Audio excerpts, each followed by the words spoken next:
Al debatir el acuerdo del Consejo del INE por el que se aprueban los lineamientos del programa piloto de servicios a las mujeres en situación de violencia política en razón de género durante la elección, la consejera Carla Humphrey señaló que aunque la paridad es un avance, aún persisten obstáculos que limitan la participación política de las mujeres, principalmente la violencia política de género.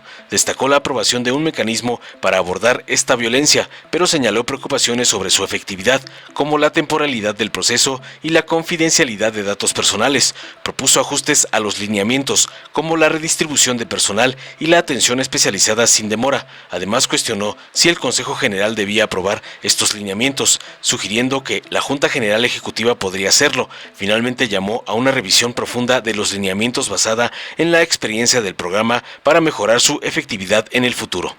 Tras escuchar a la infiltrada del señor X, el consejero del Poder Legislativo del PT, Gerardo Fernández Noroña, solicitó apartar la votación sobre la petición de no requerir identificación a quienes denuncien violencia política. Expresó preocupación por posibles abusos debido al anonimato y sugirió que, aunque inicialmente no se solicite identificación, se resuelva más adelante. Argumentó que esto evitaría manipulaciones y fraudes en las denuncias. Finalmente hizo hincapié en la importancia de abordar este asunto con cuidado y solicitó que su propuesta fuera votada por separado para considerarla adecuadamente, basándose en el sabio refrán de su querida abuelita que versa: el que con atole se quema, hasta al jocoque le sopla. Veamos enseguida cómo el doctor Noroña exhibe y ataja caballos de Troya leguleyos de la infiltrada del PRIAN Carla Humphrey para seguir boicoteando a candidatos de Morena con la falsa bandera de la violencia política de género.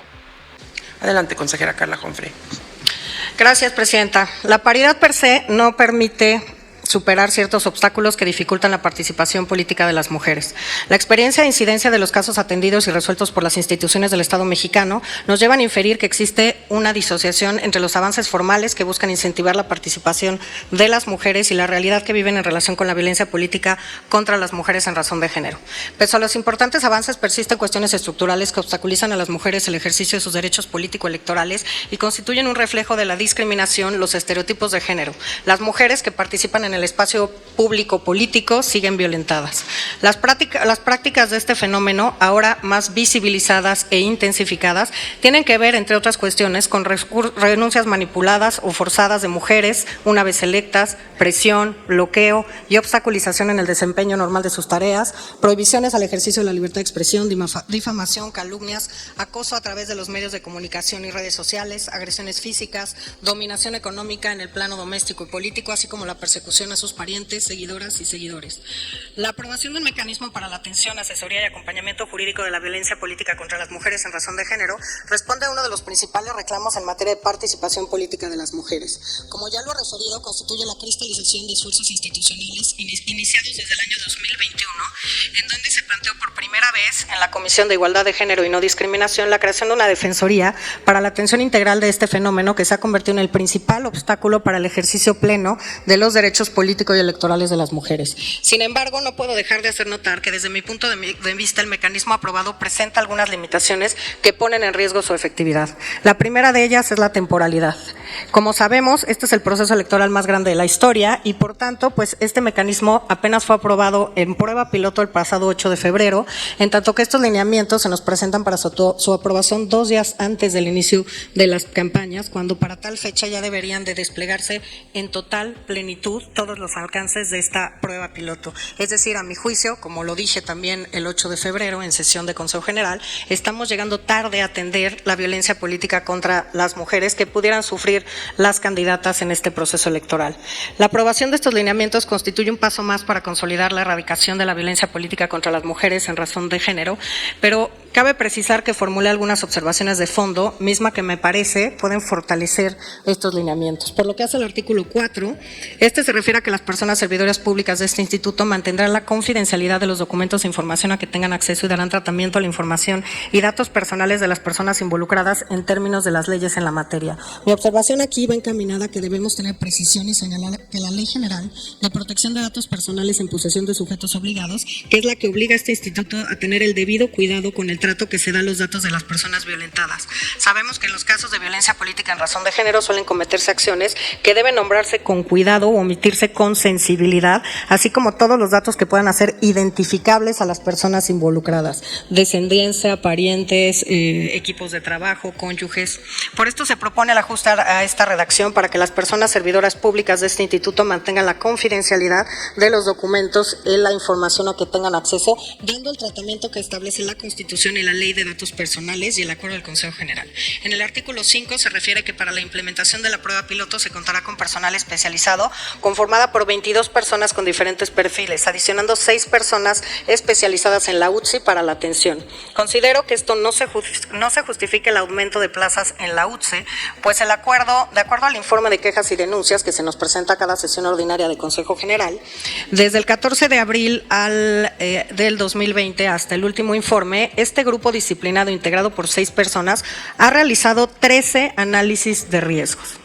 13. Ya ha emitido 20 opiniones técnicas, es decir, 33 opiniones en total. Un aproximado de 11 actuaciones por año, por lo que a mi juicio no se justifica doblar el personal de esta área, sino más bien deberían estar este personal en otras áreas que deberemos atender, como la asesoría jurídica, por lo que me parece que deben suprimirse o en todo caso readscribirse a las otras tareas que se tienen que hacer con esta prueba piloto. En el artículo 6 propongo que se haga referencia a que los servicios que se prestarán serán sin demora, de manera especializada, con enfoque interseccional e intercultural a mujeres en situación de violencia política en razón de género. En el artículo 3, en el párrafo 3, la propuesta es señalar que el equipo jurídico auxiliará en la elaboración de quejas y o denuncias, brindará atención y dará seguimiento. Continuando con ese artículo en el párrafo 10, me parece que puede ser un acto de discriminación e intimidatorio que la persona que esté padeciendo violencia política en razón de género tenga que identificarse mediante documento oficial, por lo que se sugiere suprimirlo. Recordemos que se están creando estos lineamientos para auxiliar y no para limitar a las mujeres, así que yo me permitiría sugerir que no se solicite una identificación oficial.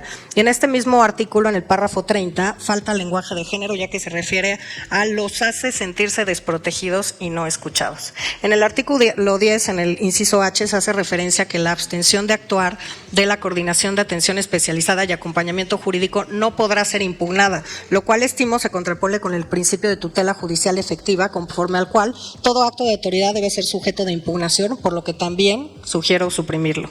Por lo que hace el artículo 11, se trata de las causas por las que se dejará de prestar los servicios, debe agregarse un inciso E, el fallecimiento. Con base en las anteriores consideraciones y de tomar en cuenta las observaciones que en tiempo formulé a los artículos que me permití señalar acá, en este momento, en esta intervención, me parece que un tema también central que deberíamos cuestionar, o por lo menos discernir, es si es atribución de este Consejo General aprobar estos lineamientos. Me parece que el acuerdo del 8 de febrero dio pauta para que la Junta General Ejecutiva hiciera la aprobación de todo lo que materialmente se necesitara para dar viabilidad y empezar con el funcionamiento de esta prueba piloto, y por tanto no veo la necesidad de que este Consejo General tenga que manifestarse, lo que además está retrasando la puesta en marcha de esta prueba piloto, porque bueno, hasta hoy lo estamos aprobando cuando la Junta me parece que sesionó el viernes pasado y podremos ya haber iniciado algunas de las tareas relacionadas con la puesta en práctica de esta prueba piloto. Finalmente hago un llamado para que en caso de que la prueba piloto se vuelva permanente, se haga una profunda revisión de los lineamientos con base en la experiencia que se tenga en dicho programa, a fin de que la nueva versión que llegara a aprobarse de los lineamientos de referencia se ajuste a una adecuada técnica jurídica y congruencia interna. Por lo tanto, pues si no son aceptadas mis observaciones, pediría que se voten por separado, por favor, a la Secretaría Ejecutiva para poder votarlas también aparte. Gracias. Gracias, consejera Carla Jonfre. También de la consejera Rita Daniel Rebel, por separado sus observaciones. A ver, nomás, le damos.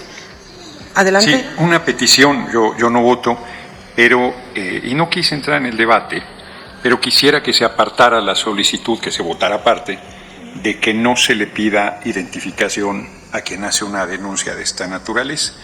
Yo entendería que no se le pida de momento y que después lo resuelva, pero que quede que no tiene que presentar identificación, pues se presta. Yo he dicho que hay luego perversidad en el manejo del asunto y se presta que desde el anonimato alguien se haga pasar una persona que no es. Sí, me parece un asunto delicado y no quise dejar de señalarlo, porque como decía mi abuela, el que con atole se quema hasta el coco que le sopla, y entonces sí pediría que se votara por separado. Gracias, que así fue la solicitud ya de la consejera Norma, ¿no? Gracias. Dale en me gusta, suscríbete, activa la campanita y compártelo para que más gente lo vea.